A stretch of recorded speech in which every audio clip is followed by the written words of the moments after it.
Now that we have a thorough understanding for the roles of the divine male and female twin souls in regards to accessing divine knowledge from each other, let us look into the other symbolism within these cards and find what other information they hold for us. First, let us return to the Magician, who is symbolic for the divine male twin soul in the ethereal form.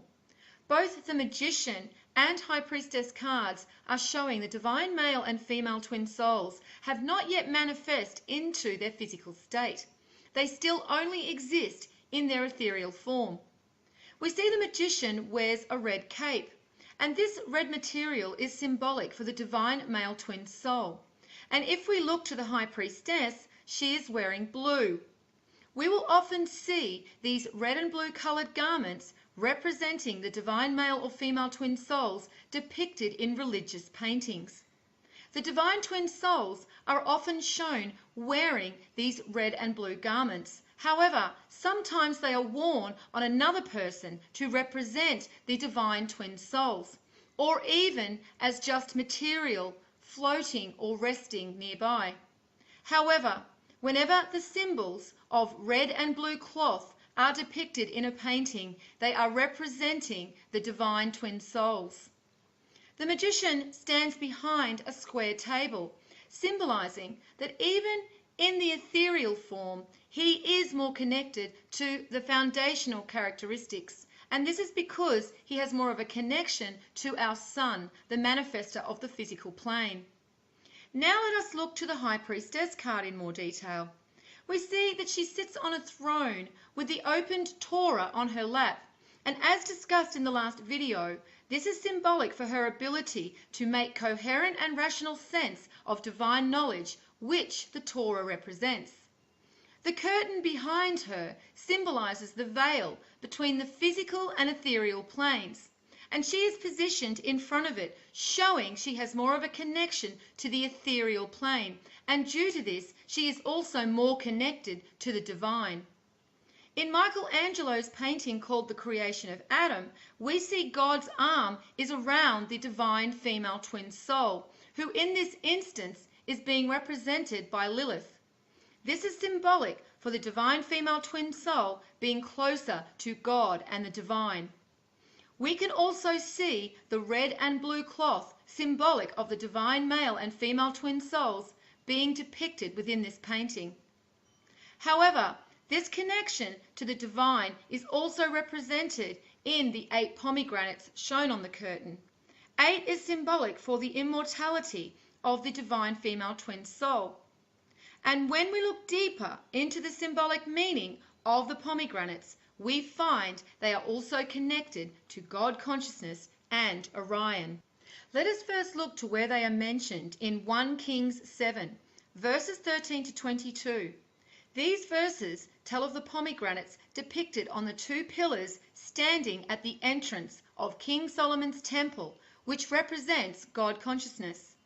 These are the same pillars also depicted on the High Priestess card, which stand for Jachin and Boaz. These 2 pillars are representing the gateway to the God consciousness of Orion, and this gateway can only be accessed through the heart, for the gates only open to those who are deemed worthy of immortality. If we look to verse number 20, it says, "The capitals of both pillars, above the bowl-shaped part next to the network, were the 200 pomegranates in rows all around." Now, if we look to the number keys we have from ancient Egypt, 20 is shown to us as one of the numbers connected to the heart. However, you will also note that the number 8 is related to the heart too, as is the sun. And we see a cross is also depicted on the chest of the High Priestess. This is also showing the connection of the sun and the heart. It is also interesting to note that the heart of a human fetus beats for the first time on the 20th day. There is also a connection between the 200 pomegranates on the 2 pillars and the sun, for there were 200 days from the Venus transit on the 5th of June in 2012 to the December 21st solstice. As discussed in the first video, this is when Horus, the new sun was birthed. The high priestess also wears the headdress of Isis, who is also symbolic of Venus. And we can see that in the paintings where Mary is depicted with the pomegranate, she is holding Jesus as a child. The pomegranate and the divine female twin soul are also mentioned in another verse in the Bible, with this quote from the Song of Solomon 4:3. Thy lips are like a thread of scarlet, and thy speech is comely.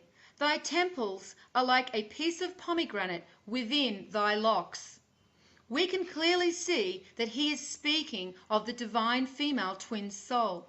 And if we look to Lilith and Mary Magdalene, who are symbolic of the divine female soul, there is mention always made of their beautiful long hair. And the verse 4:3 equals 7, which also equates to the ethereal form. There is also a strong connection to the divine female twin soul and God consciousness in Orion within the Greek and Roman mythology regarding the goddess Hera, who is directly related to Zeus, being one of his three sisters. In Greek mythology, it is Zeus who is symbolic of Orion and God consciousness. Hera is often portrayed with the pomegranate in her hand, and the cow, lion, and peacock are also sacred to her.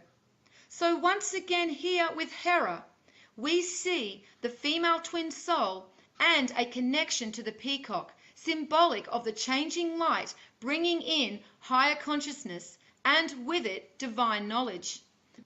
However, with the mythology of Hera, there is a direct connection to Orion.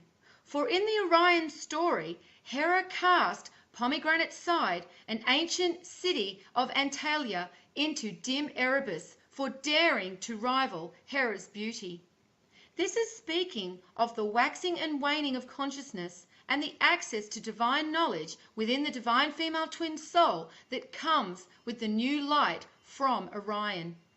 There is also a connection to the pomegranate and divine knowledge in the Jewish tradition, for the pomegranate is seen as a symbol for righteousness, and it is said that the 613 seeds of the pomegranate correspond to the 613 mitzvot, or commandments of the Torah.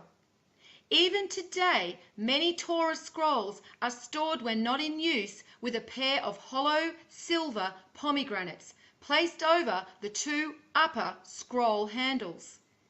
So we can see there is a clear connection within this symbolism with the pomegranates, divine knowledge, and the divine female twin soul. Finally, at the foot of the divine female twin soul, we see the crescent moon is being represented. And again, this is because it is the moon that governs the ethereal plane and births the souls onto the physical realm. Hence, the moon is shown at her foot, close to the ground. And as with everything birthed into existence, this is done with the female energy. And as such, this is also symbolized within the moon shown here on the High Priestess card. We should also note the number on this card and the way it is depicted, which are in Roman numerals. If we look at this number symbolically, it can also represent the number 11. Again, if we look to the number key we have from ancient Egypt, the number 11 is the number connected to the moon and the navel chakra. And as mentioned in the first video, Edgar Cayce stated the soul burst into the physical container through the Leyden energy point, which was located at the navel area. And we also see this in the inscription of the great high priest of ancient Egypt called Nepaneteru, which says, "The West seeks to hide from him who follows his heart. The heart is a god, the stomach is its shrine." So we see there is a connection to the High Priestess, the moon, and the birthing of souls to the navel energy point, and the symbolic representation of the number 2 on this card also confirms this once again. So now we have had a look at the symbolism locked into the Magician and High Priestess cards in relation to the ethereal form of the male and female twin souls. In the next video, we will look to what their physical attributes will be before they are birthed onto the material plane.